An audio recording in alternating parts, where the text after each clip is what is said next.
Hola queridos hermanos, reciban un afectuoso saludo y sean todos mis hermanos y hermanas con corazón bienvenidos al estudio de toda la lección de mi escuela sabática. En esta semana estamos estudiando la lección número 2 del tercer trimestre de este año. Y esta lección es una de esas lecciones que nos hacen ver más allá de lo que de manera natural y aún los asuntos de fe pudiéramos nosotros considerar. En otras palabras, apenas vemos de manera superficial las profundidades de la bendición que Dios tiene para nosotros aquí en esta tierra y allá en la eternidad. De tal manera que esta semana vamos a descubrir muchas cosas. Ciertamente usted se va a dar cuenta cuáles fueron las consecuencias del pecado y qué fue lo que perdimos producto de la desobediencia. Usted va a estudiar de manera bien clara cuáles son esas consecuencias, qué fue lo que pasó, cómo el sufrimiento, la tristeza, el dolor aún nos afecta, pero lo más importante, usted también va a descubrir cuál es la esperanza que a usted y a mí nos espera allá cuando Cristo venga por segunda vez a darnos lo que Él nos dio desde el origen. De tal manera que vamos a aprender temas de gran importancia, como por ejemplo, usted va a descubrir para qué fuimos creados. ¿Cuál fue la razón para que usted haya sido creado? ¿Cuál es la razón? ¿Cómo para qué fuimos creados? Usted va a estar comprendiendo esto durante esta semana. Seguidamente va a descubrir qué significa el privilegio del dominio. ¿Qué significa eso? ¿Hasta dónde nos puede llevar este dominio? ¿Y qué le digo? Le digo más. Usted va a aprender cuáles son los límites que Dios nos ha dado y hasta dónde usted puede llegar de acuerdo a esos límites. Hasta dónde alcanza nuestros límites, usted va a estar comprendiendo todo esto en esta semana. También va a conocer qué debemos hacer aquí en esta tierra. ¿Qué significa sojuzgarla? ¿Qué significa el dominio? ¿Se perdió eso? Esto usted va a estar comprendiendo. Y además de esto, va a disfrutar de manera muy especial. La parte final de esta lección me encanta. ¿Por qué? El tema del último día es cómo y cuándo Dios restaurará no solo el dominio, sino que devolverá a sus hijos todo lo que el enemigo parece hoy ser el dueño. De tal manera que abróchese el cinturón, porque arrancamos con esta lección. Estudiemos toda mi escuela sabática y recibamos toda la bendición prometida por nuestro Padre Celestial. Muy bien. El versículo clave de memoria para la lección de esta semana se encuentra en el libro de Génesis, en el capítulo 1, el verso número 26. Pero antes de estudiar toda la lección de esta semana, le pido que por favor cierre sus ojos, incline su cabeza y oremos a nuestro Padre Celestial. Señor Dios y Padre nuestro, en el nombre santo y precioso de Jesucristo, nuestro Señor y Salvador, venimos ante tu presencia. En primer lugar, Señor, pidiéndote perdón por toda mancha y contaminación que exista en nuestro corazón. Te rogamos que la presencia de tu Santo Espíritu venga a limpiar, a purificar y santificar estas vasijas. Y en el nombre de Jesús, que sea tu Espíritu el que nos guíe y nos lleve a toda verdad. Nos muestra la revelación de tu palabra y nos dé la bendición.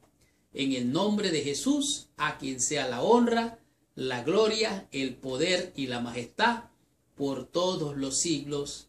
Amén y amén. Pues bien, los testimonios bíblicos dicen así. Génesis capítulo 1, versículo 26.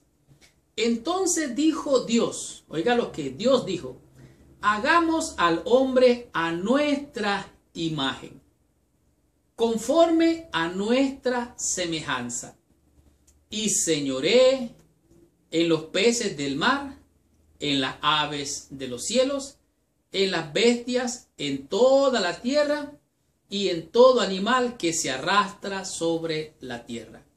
Aquí está diciendo Dios en su palabra que el propósito por el cual Dios hizo al hombre a su imagen y a su semejanza es para que él señoree, es para que él gobierne sobre toda la creación, aún hasta los animales como los peces del mar, las aves de los cielos y las bestias que están sobre todo el globo terráqueo.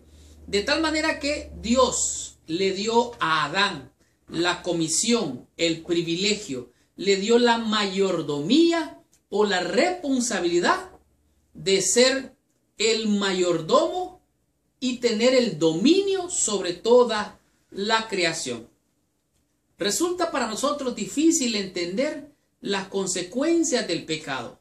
Si no fuera porque la Biblia nos enseña el origen perfecto, la caída y las consecuencias, a lo mejor nosotros creeríamos que todo este desastre de que vivimos todos los días es algo normal y algunos pudieran hasta estarse acostumbrando a estas cosas. Ahora, conocemos cómo era en el principio, en el origen, cuando Dios creó todas las cosas, pero también hemos visto las consecuencias del pecado, como por ejemplo, el testimonio bíblico dice que la tierra produciría espinos y cardos, algo que hiere, que lastima, que hace sufrir cuando alguien se lastima con espinos y con cardos. De tal manera que también la Biblia nos presenta con mucha esperanza, con mucho gozo, con la gran, hermosa visión, vislumbre de la esperanza gloriosa. De tal manera que aquí podemos ver en esta lección lo que perdimos, las consecuencias por la desobediencia y el pecado, pero también nos muestra con mucha esperanza lo que es la restauración del dominio de lo que perdió Adán. En la caída de nuestros primeros padres, ellos perdieron no solo la imagen perfecta del carácter de Dios, sino que también perdieron muchas facultades, como ya dije anteriormente, como por ejemplo el dominio propio, perdieron la fuerza de voluntad, y estas son todas las cosas, o por lo menos algunas de ellas, que perdió Adán y Eva o perdieron nuestros primeros padres. No solo el hombre perdió, también perdió la tierra. La tierra cayó bajo el control del maligno y todo lo que hoy vemos, a pesar de que aún se mira belleza, se ha venido deteriorando por siglos de pecado, de maldad, que el hombre sigue en esta tierra de alguna manera bajo la condenación del pecado, sufriendo y viviendo a pesar de la maravilla. Todavía nosotros podemos ver las tristes consecuencias del pecado. Dice aquí, no solo el hombre, sino también la tierra. Entonces, como esto había caído bajo el control del maligno, fue necesario un plan de salvación, de restauración, un plan de redención para rescatar al hombre de este mundo malo. De tal manera que Adán fue puesto para dominar la tierra, fue puesto para gobernarla, para sojuzgarla, para señorear sobre ella. Sin embargo, él perdió el dominio. De manera, podemos decir, legalmente el enemigo le quitó legalmente porque él desobedeció. Entonces le robó legalmente lo que le pertenecía a Adán, y el dominio que tenía pasó al conquistador, el enemigo, ladrón, mentiroso que engaña desde siempre. Así es que el Dios de este siglo vino a tomar, por así decirlo, el dominio. Recuerde que él es el príncipe de este mundo, es el príncipe del mal, es el príncipe del pecado, es el príncipe de la muerte, es el príncipe de la destrucción, es un ladrón, mentiroso y engañador. Él es príncipe de todo lo malo, pero también tenemos el príncipe de la vida, el príncipe del amor, el príncipe de nuestra redención. De tal manera que, como podemos ver en el primer Adán, todo se destruyó, todo se echó a perder, todo se ha venido deteriorando. Pero en el segundo Adán, esto es a saber Cristo, como lo dice el libro de Romanos, todo ese dominio que se perdió en el principio vino a ser rescatado. ¿Cuál era ese dominio perdido? ¿Hasta dónde abarca este dominio? Bueno, aquí dice, ¿qué significaba que el hombre tuviera dominio sobre la tierra? ¿Y qué podía hacer la iglesia para recuperar algo de lo que se perdió en la caída? De tal manera que estudiemos la lección del día domingo y descubramos qué nos enseña en este día la lección para que comprendamos qué significa, para qué fuimos creados.